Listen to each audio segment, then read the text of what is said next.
Hello. So I've just been shooting in a stately home all day, and the house is so over the top, so ridiculous. Like, there's a statue right there, okay? Look, what a babe. What a babe. But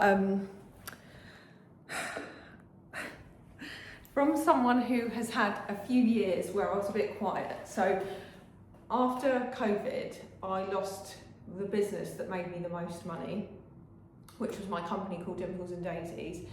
And I didn't even talk about it. I didn't even talk about shutting it down. I didn't ask for help when I really needed help. I didn't do the things that I really needed to do, which was have really difficult or awkward conversations. I didn't do the things in my business that I needed to do, right? Then, a year later, because I still had ignored the things that I needed to do, my social media got shut down. Now, from a universal perspective and a God perspective, if you ignore the things that you need, the universe just starts to shake the fucking plate, because it's like, are you gonna fucking sort this out or not? Now, a 0.8 problem is not sorting out the problems from the Enneagram. A 0.8 problem is not sorting out the problems that you really fucking need to sort out in your business. Once you become aware of them, just ignoring them, yeah? And I had that problem. Then I lost my social media, and at 0.9 you need a massive gap. If you don't create the gap, the universe takes you out. So that's what happened when I took out my social media. And at that point, my social media was my biggest funnel for whatever I was doing.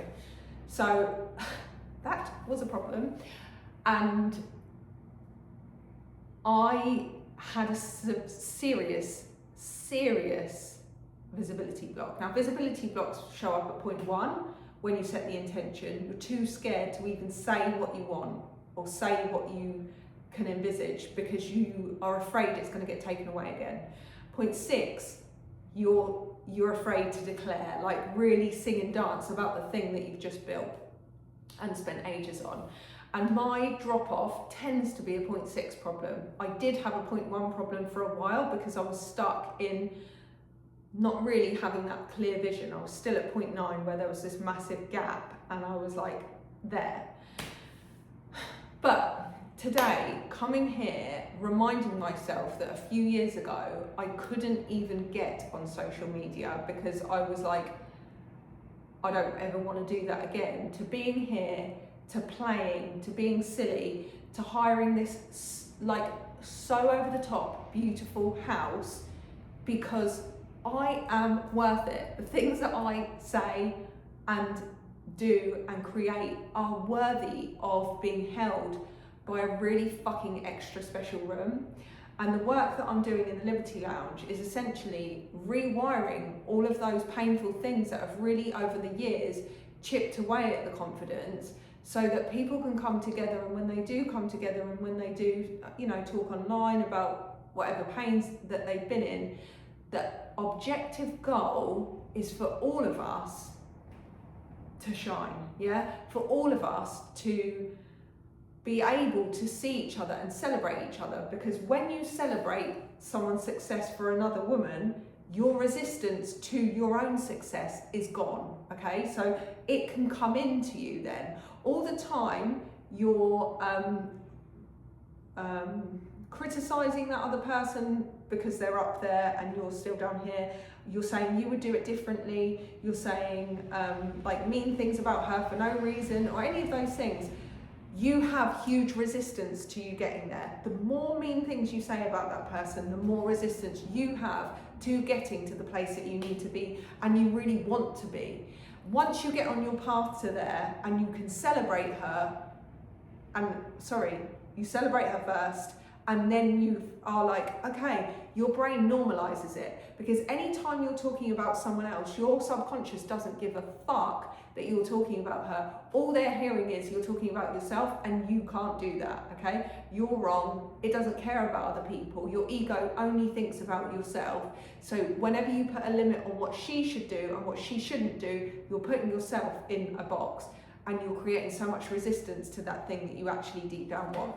So even if you would do it differently to her, even if you would concede a few things that she is getting wrong, it doesn't matter. She's on her path and you're not on yours. And until you get on yours, you're going to feel shitty about those people. So your job is to celebrate them. And this, the Liberty Lounge, this room, the virtual space, the actual rooms that we'll come into, that is so healing, because everyone has a collective intention. And when everyone has a collective intention, the vulnerability isn't just one person feeling silly, everyone feels silly. Ego comes in with all of us, and it's like, who do you think you are? Every single woman is feeling that, but they also are like, I'm feeling that, but I am still going to push myself out of my comfort zone, and I'm still going to show up for myself, and I'm still going to allow myself to shine, even though my ego is going at me. Once you've shined, once you've turned up, once you've expressed yourself, once you've shown yourself in your biggest light, and you've done those things, your ego goes, oh, we didn't die. So understanding this about the brain, your brain does not care about your growth. Your brain does not care about your happiness. The only thing your brain cares about is keeping you safe and alive, okay? If it kept you safe and alive from the day before, it's like, yeah, I'm doing my job and I'm working really well and that's all I need to do, right? But keeping you the same and familiarity is what the brain deems as safe. So for you to overwrite the safety mechanism of your brain, you have to show it that doing things like that is okay. So the first time you do anything, you might be like, I'm shit at this. No, you're not shit at it, you've just never done it, and your brain wants you to believe that you would be shit at it, or it will be terrible. Everyone will abandon you. Like it will literally make you feel like you could die. Like you might even feel physically sick. That does not mean that that's your gut instinct. That is literally your brain trying to keep you small and trying to keep you safe. And that's okay. But you can allow your brain to drive, or you can allow your heart to drive. And your heart wants you to expand. Your heart wants you to grow. Your heart wants you to be true to yourself. And when you are heart-led, and when you can be like, I want to be more than I am, and I want to be more, like, not even more, I want to be truly myself. I want to be able to walk into a room and be me and be nervous, but also be like, I'm really nervous, and that be okay. Like, that is the authenticity, and authenticity is the most high vibration of them all, and the highest vibration of them all attracts in the most, and what attracts in the most is magnetism. Do you want to be magnetic, or do you want to be repellent? Do you want to be yourself? Do you not want to be yourself? Do you want to get to 80 and look back on your life and be like, I have got so many fucking regrets?